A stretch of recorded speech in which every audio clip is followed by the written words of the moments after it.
there is one game we all play, and that game is called real life. Not everyone is good at it, but some of us are. Real life is an open world game with endless possibilities. And after all, only the uncultured spend their day-to-day life in just one country. So join me in my life of leisure as I explore the best games for the handheld around the world.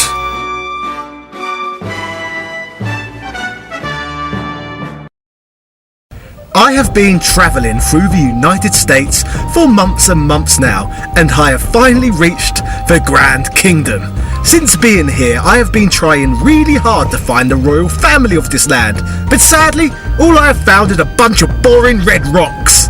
Being in such a desolate and empty landscape, I desperately needed a bit of entertainment.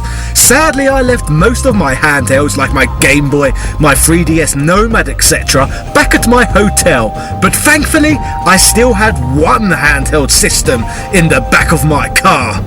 I only bought this system a few weeks ago after spotting it in one of the retro game stores, and sadly for myself, this was yet another system that never reached European shores, just like the Sega Nomad. So when I found one for sale in a retro game store in Chicago, I just had to snap it up. Yeah! I'll be honest, I have been a bit wary about playing this system. There are so many negative stories attached to this device, but one must also wonder whether any of it is actually true, or whether it has all just been sensationalised by YouTube personalities like the angry video game nerd. So today is as good as any to find out if the Virtual Boy is worth playing today. Or are all these YouTube twats actually telling the truth about the system being diarrhea?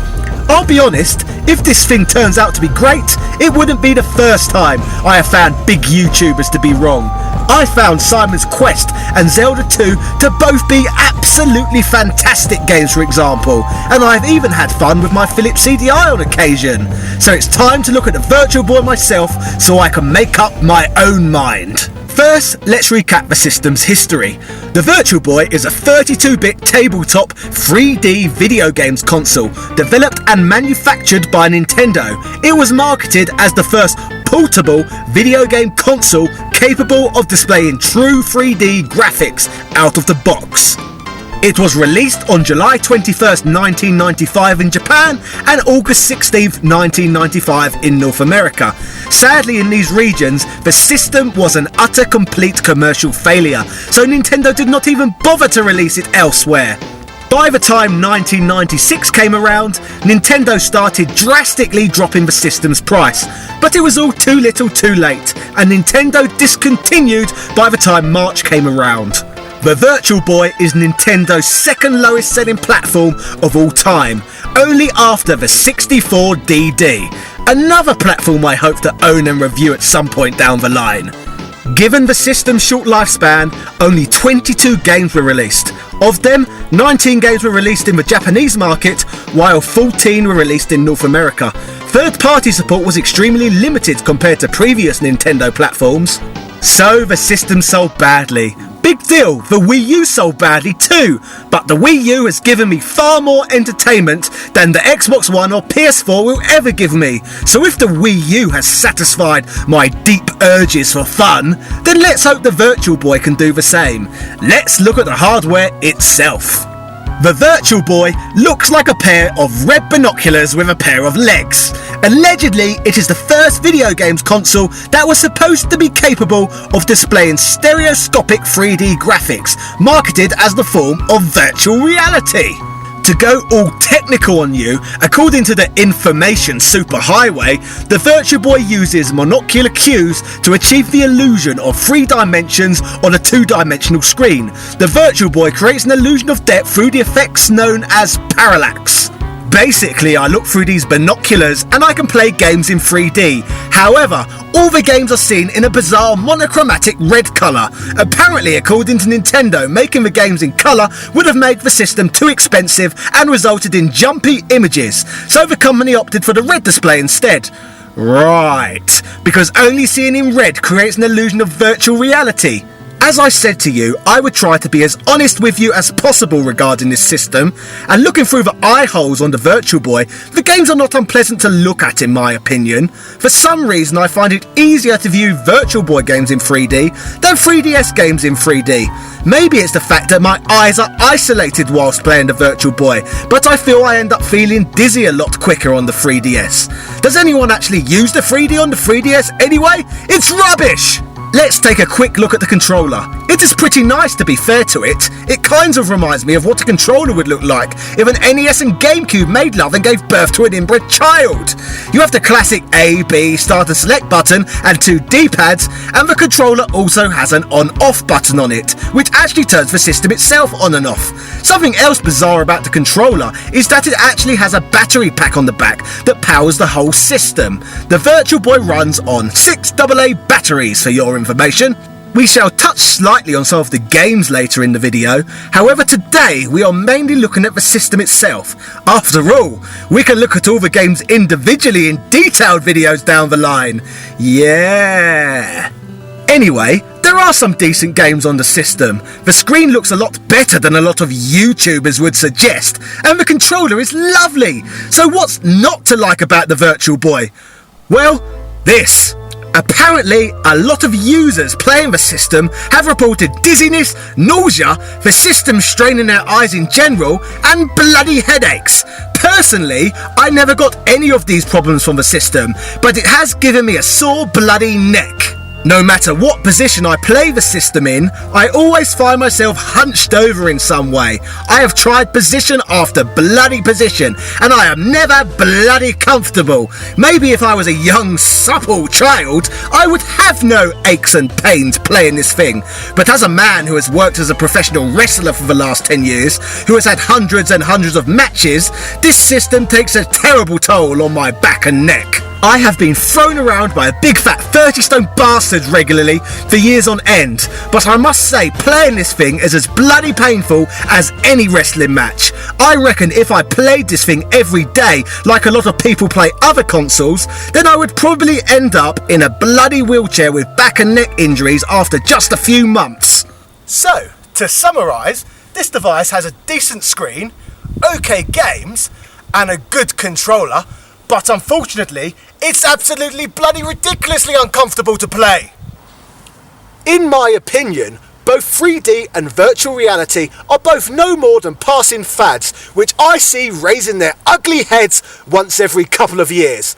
Look at the PlayStation VR, for example. Everyone's going mad at the moment, but in a couple of years, everyone will be laughing at it, just like the Virtual Boy. So, the Virtual Boy has both some good and bad points. However, I am trying to do this review as thorough as possible. So rather just hearing from myself, today I have got a guest speaker from over at Slope's Game Room. Now, ladies and gentlemen, I would like you to get your little fat hands and put them together and give a nice round of applause to one of your betters, Mr. Daniel Ibbotson, aka DJ Slopes from Slope's Game Room. Yeah!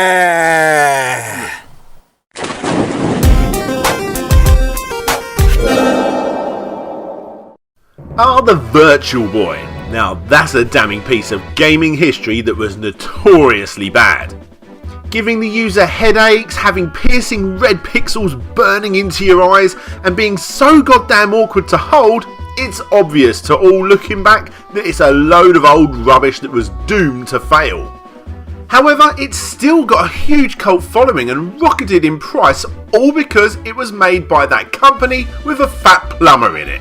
What the hell is wrong with people? Mark my words, if Nintendo decided to release the Virtual Boy Mini this Christmas instead of the NES or Famicom Mini to disguise the fact that they have nothing else to release, then, well, I can guarantee it would still be flying off the shelves because people love to buy anything Nintendo for some weird reason. Well, I can't deny it, not owning one myself. When I eventually saw the Virtual Boy at EGX a few years back, I knew I had to try it out and see if it was as bad as everyone made out. Surprisingly, what I will say is that it's actually a lot better than all the haters say. Sure, I can't see myself spending hours Quasimodo style hunched in front of it, but for the short time I played it, I actually had quite a lot of fun. So much so that I decided to emulate it and check out some of the games. And sure, games like Mario Clash and Mario Tennis are as good as expected, which thankfully is pretty damn good. But it was Virtual Boy Wario Land that grabbed me the most. And one game that in my opinion is so goddamn good, it not only rivals the classic Wario Land games before it, but it's also one of Nintendo's very best platformers, outside of the obvious Mario Brothers series that is. So is it worth picking up? Hell no. Only a gaming addicted hoarder would own something that expensive, and with only 22 games released, you'd have to be pretty stupid to buy one. But what I will say is that the Virtual Boy actually has some not only good, but brilliant little hidden gems on it, that until Nintendo finally decide to pull their thumbs out their asses and release them on the 3DS eShop, I highly recommend you go out of your way and get emulating these quality games right away. Anyway, that's enough from me. Let me hand you back to Top Hat Gaming Man. Yeah!